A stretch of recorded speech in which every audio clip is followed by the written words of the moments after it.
Hi guys, I'm back today with another video, and today it is all about how to strip latex paint off wood furniture. And wait till you see how crazy easy it was to peel the paint off of this furniture. And that's because I painted it wrong 10 years ago when I first started painting furniture. And I'll tell you exactly what steps I did that were wrong so that you avoid making those same mistakes if you're new to painting furniture. But first, let's get to the easy steps to remove paint. So I use the exact same steps when I'm removing stain, when I'm removing chalk painted furniture, acrylic painted furniture, latex paint painted furniture. All of them work the same way. So let's get to those steps. This is how to remove latex paint from wood with Citristrip. Start by applying a nice thick layer of that Citristrip with either a chip paintbrush that you can find at any store for around $1, an old foam paintbrush, or an old paintbrush that you just can't use for paint anymore. So I have a paintbrush that I use just for Citristrip. I keep that paintbrush separate from the paintbrushes that I use for painting furniture.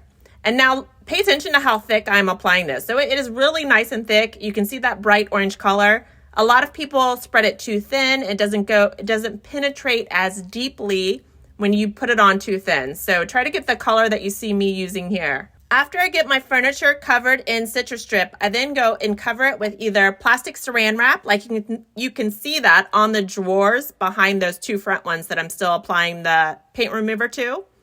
So apply a thin layer of that plastic wrap. Some people like to use cheap drop cloths because it's a little bit easier to work with than that sticky saran wrap, but I always just use saran wrap, and you need to leave that in place. The saran wrap's going to keep that Citristrip wet and penetrating into your paint longer. You need to keep that in place for probably 3 hours minimum. I left this one for 24 hours and that Citristrip didn't dry out. So once the Citristrip dries out, it's really hard to scrape off. You have to apply more Citristrip to it to make it soft enough again to scrape it away. So the plastic wrap is helping it penetrate deeper, and it's also keeping that paint wet until you can scrape off the paint. Here's a look at those covered, the dresser top and the drawers 24 hours later. As you can see, it looks mostly orange still. So as Citristrip dries out, it starts to get more of a pinky whitey look.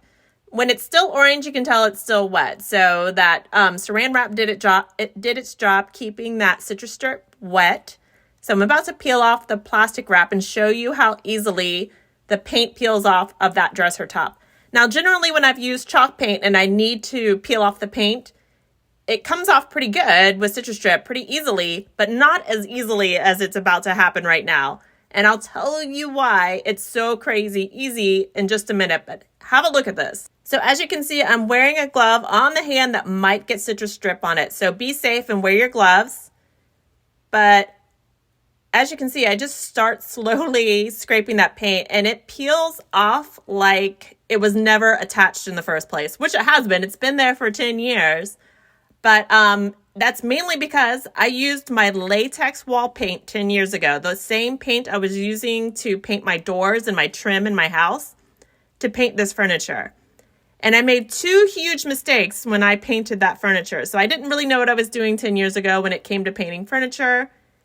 I used my latex wall paint. I should have used a primer with that to get it to stick to that wood really well. So if I had used a primer, it wouldn't peel off this easily. And the other mistake I made was that I applied that trim paint, that latex wall paint. I applied it way too thick. So I think I only painted 2 coats, but I wanted to get it covered and done really fast. So I applied those coats way too thick. And I also probably didn't let them dry or cure completely between coats. So it's important to always, when you're painting furniture, to follow the directions on whatever you're using. I prefer to paint furniture with chalk paint, but chalk paint can be expensive and sometimes you cannot find the color that you really want. So you can use latex wall paint to paint furniture. I just do it by turning my latex wall paint into chalk paint.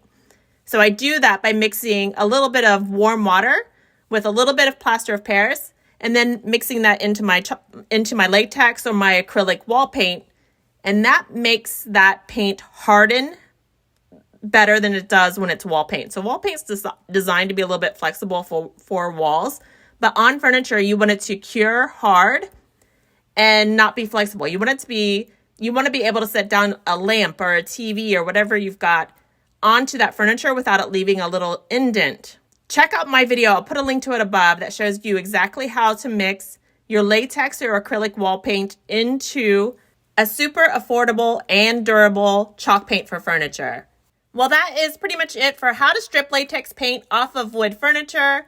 When I do get around to painting this dresser, I will be lightly sanding it to make sure it's completely smooth for my next paint job. And I will be using either a store-bought chalk paint or chalk paint that I make from latex paint.